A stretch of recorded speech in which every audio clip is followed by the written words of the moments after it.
We've all seen the headline. The seemingly impossible, modern-day fairy tale. Overnight sensation.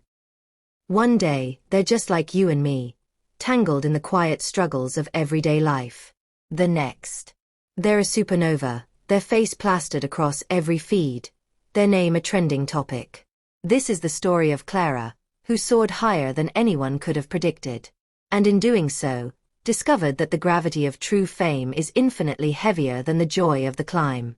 Before the blinding lights, before the millions, Clara was just Clara Hayes. A 20-year-old art history major living in a cramped, studio apartment in Lagos, balancing school with 2 part-time jobs, one waitressing, one freelance graphic design. She was talented, certainly, with a wicked sense of humor and a genuine, almost shy, kindness. But she was, by all measures, utterly unremarkable to the wider world. Her passion. It wasn't academic. It was music.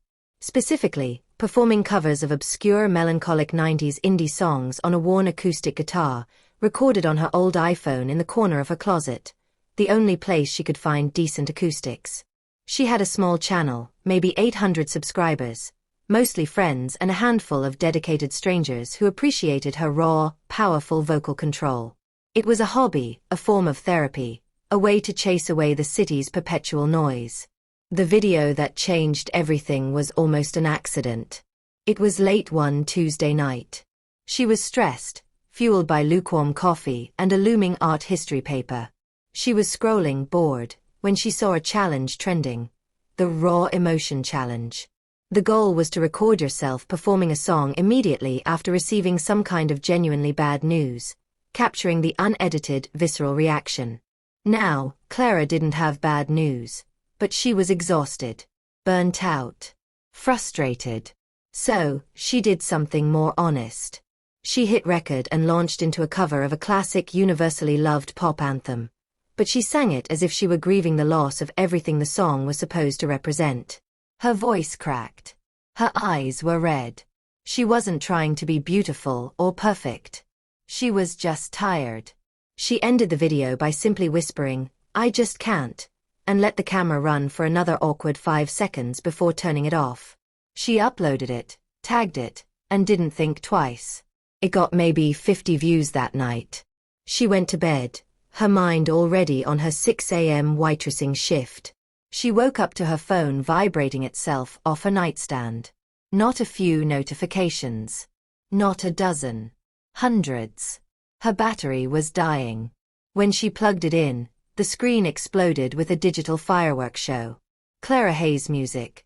10,000 new subscribers. Then, moments later, 20,000. By the time she poured her first cup of coffee, the video had 1 million views.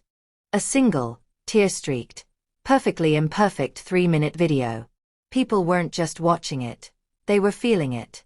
They were commenting, "This is what real emotion looks like." She sang the burnout we all feel. Her vulnerability is stunning. The next 48 hours were a blur. The video jumped to 10 million views. Her subscriber count hit 250,000. Then 500,000. An aggregator posted the video to TikTok, where it went nuclear. Influencers with millions of followers were reacting to her reaction. Clara Hayes, the quiet art student, had gone from anonymous to unavoidable. The spark had ignited. The climb had begun. And the higher she went, the less oxygen there was. The ascent was intoxicating. Imagine, for a moment, that everything you ever dreamed of, everything you poured your lonely hours into, suddenly resonated with millions. The joy is almost physical. The dopamine rush is relentless. Within a week, she was signing with a management team. They were sleek, fast-talking, and promised her the world, assuring her they knew exactly how to capture this lightning in a bottle. They told her, "Clara, this is a moment. You don't have time for school. You don't have time for waiting tables. You have time for one thing: content." She dropped out of school. She quit her jobs. The studio apartment was exchanged for a high-rise with a view of the skyline, paid for up front by an initial brand deal that was worth more than her parents earned in a year. Her content evolved quickly. It had to. The managers, whom she called the machine, guided her with military precision. The raw, closet covers were replaced by polished music videos shot in high-end studios. The indie songs were replaced by original pop tracks, catchy, upbeat, and most importantly marketable. The Clara that went viral was the tired artist. The Clara the machine built was Clara Pop. She was relentlessly positive, stylish, and flawlessly produced. The audience loved her. Her followers passed 5 million. Brand deals poured in, beauty products, fast food, even a major automotive manufacturer. But the authenticity that had made her a sensation began to fray. She was performing a role. She had to be on all the time. The machine scheduled her life down to 15-minute increments. 8 a.m. gym/inspirational post. 9 a.m. hair/makeup. 10 a.m. content shoot. 2 p.m. business meeting. 6 p.m. live stream/fan engagement. She noticed the comments changing. The early supporters who loved her vulnerability began to feel alienated. Where is the old Clara? She's sold out. Another cookie-cutter pop star. She tried to talk to her manager Marcus, a man whose smile never quite reached his eyes. Clara, listen to me. The old Clara got you in the door. The new Clara keeps the lights on. Authenticity is a commodity, not a strategy. You give them a little version of the real you, and then you give the rest to the brand.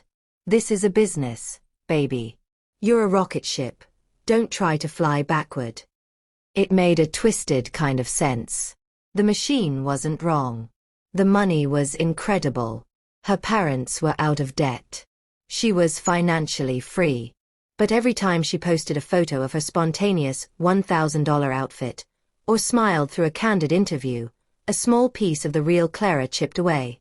The greatest shift, however, was in her inner circle. Her closest college friends, unable to relate to the sudden chasm in wealth and experience, slowly drifted away. They'd see her on billboards, but she was too busy to return a text. Her old life felt like a dream she'd woken up from. Clara was becoming an island. A gilded, highly visible island, but an island nonetheless. The relentless schedule and the constant scrutiny began to wear on her mental health. She was rich, famous, and profoundly, dangerously lonely. The peak arrived with her debut album, creatively titled Limitless. The promotional cycle was grueling. Late-night show appearances, magazine covers, international travel. She was running on fumes and energy drinks, her face caked in makeup to hide the perpetual exhaustion. The album was a massive success, debuting at number 2 on the charts. She was a legitimate star. 10 million followers. Awards nominations. The machine was ecstatic. They were already planning the arena tour. But the pressure was a constant, suffocating blanket. The machine demanded perfection. Every public appearance was meticulously planned. Every word vetted. They created a mythology around her, selling the idea of a girl who was always happy, always energetic, always on.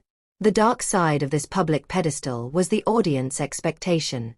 When you are a product of online virality, the audience feels a sense of ownership. They saw her as their creation.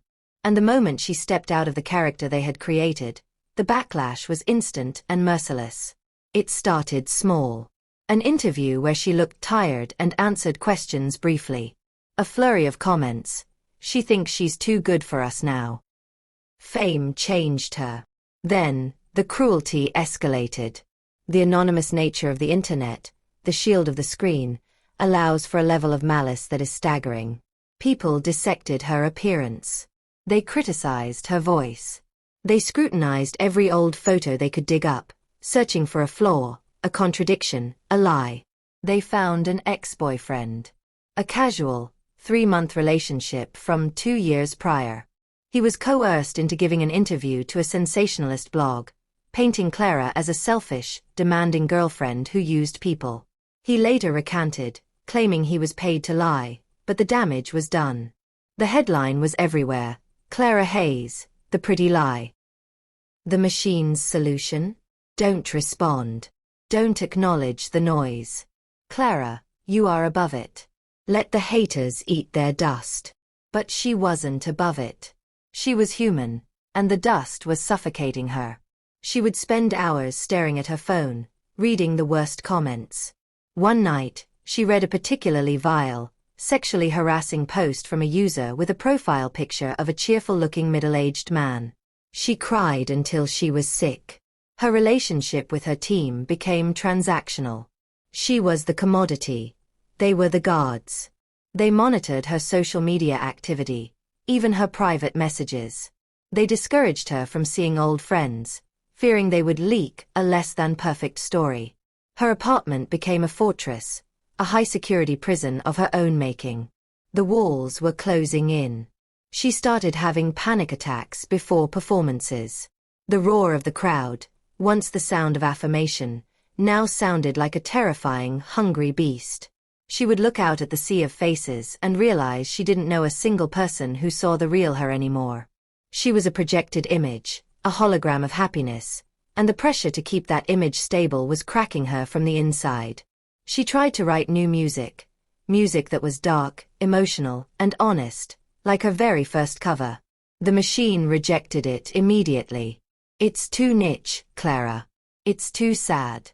We're selling sunshine, remember? Save the angst for therapy. Her artistic escape was now blocked.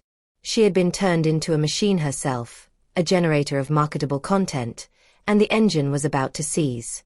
The signs of the inevitable crash were obvious to everyone but the machine, whose eyes were firmly fixed on the dollar signs. Clara was pale, thin, and increasingly reliant on what she called her performance boosters, a cocktail of prescription and over-the-counter medications, just to function, to smile, through the endless days. The fall didn't come in one dramatic moment. It was a slow, agonizing erosion. First, a small misstep. A live stream where she accidentally left the camera running after ending the broadcast. The clip circulated quickly. She was seen sitting alone in the dark, scrolling through her phone, not singing, not dancing, not smiling, but crying silently, her shoulders shaking. The video was scrubbed within the hour, but the internet never forgets. The comments were polarized: she needs help, versus, it's a publicity stunt for sympathy. Next, the album cycle ended, and the machine immediately pushed for a follow-up. This time, she refused. I need a break. I need 6 months. I need to go home. I haven't even seen my parents in months, except for controlled photo opportunities. Marcus was furious. He reminded her of the contracts, the momentum, the money they were leaving on the table. He didn't see a young woman in crisis. He saw a flawed product hindering a lucrative supply chain. He even suggested she was being ungrateful. Feeling trapped and desperate, Clara made a choice that was, in its own way, an attempt at a final, honest moment. She went against the machine's explicit instructions and posted a long handwritten note to her 10 million followers. The note wasn't a PR statement. It was a cry for help, disguised as an apology. She wrote about the loneliness, the pressure, and the feeling that she had lost herself. She tried to explain that the person they saw online wasn't real, but an exhausted performer. She used the phrase, "I am a doll dressed in fame, and someone else is pulling the strings." The reaction was chaos. Her managers went into full damage control, insisting she was simply overworked and creative. But the public saw a crack in the facade. The narrative shifted from pop princess to fragile star. The brands started to pull back. The major car manufacturer dropped a deal, citing a misalignment with brand values. The machine, realizing the damage was too great to simply spin, started to subtly distance themselves. The calls became less frequent. The expense accounts dwindled.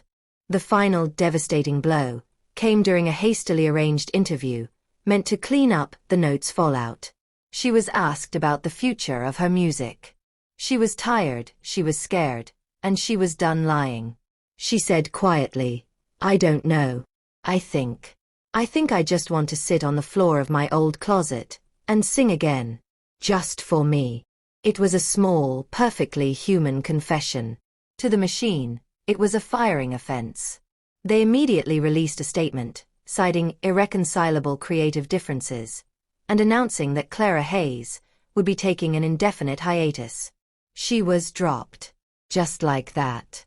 The rocket ship had run out of fuel, and the crew had jettisoned the broken parts. Within a month, the luxury apartment was gone. The bank accounts, while still substantial, were heavily depleted by legal fees and managerial cuts. She was back in a small rental, not in her old city, but somewhere quieter, far from the skyscrapers that once represented her conquest. She was a footnote in the fast-moving news cycle. The it girl of last season. The price of her overnight fame was not just financial or career-based. The true, dark cost was invisible, woven into the fabric of her being. The first major challenge was the silence. After years of constant attention, constant noise, and the perpetual vibration of a trending life, the quiet was deafening. She felt invisible, and paradoxically, still exposed. Even walking down a local street, she'd catch a flicker of recognition in a stranger's eye, triggering the old panic that she had to be on. She struggled with trust. Who were the people in her life? Were they drawn to Clara Hayes the person, or Clara Pop the phenomenon? Every new interaction was filtered through a lens of suspicion. Friendships, dating, even simple conversations, became exhausting calculations of motive. Perhaps, the most profound loss was the destruction of her initial passion. She tried to pick up her guitar, the same old acoustic from the closet days. But the act of recording, of sharing her voice, was now so deeply intertwined with the trauma of the machine, the cruelty of the comments, and the pressure of the 10 million eyes, that the joy was extinguished. Music was no longer her escape. It was her battlefield. Slowly, painstakingly, she began to rebuild a life that had nothing to do with views or likes. She enrolled in night classes, not to finish her degree, but just to learn something for herself. She took a quiet part-time job, working behind the scenes at a small local art gallery. No spotlight, no camera, just organizing files, and breathing the quiet air of creation. She deleted all her professional social media. The 10 million followers were left staring at a blank profile. She kept a small private account, with a handful of real friends. And on that account, one rainy afternoon, she uploaded a single photo, a shot of her hand, dusty and paint-splattered, holding a small, vibrant wildflower. No caption. No tags. No metrics. It was her first authentic post in years. A whisper of the real Clara, surviving and slowly, carefully, starting to grow again in the quiet. Clara's story is the cautionary tale of the modern age. It shows that going viral is not a destination. It's an explosion. And the shrapnel can be catastrophic. The attention is a drug, but the withdrawal is a devastation. She went viral overnight and became a star, but she had to lose her entire self to see that the dark price of that brief, blinding fame was not worth the cost. She paid it, and now, years later, she is still learning how to live in the quiet. Learning how to be, simply, Clara. Share your thoughts in the comments section below, and don't forget to subscribe for more interesting stories. Thanks for watching.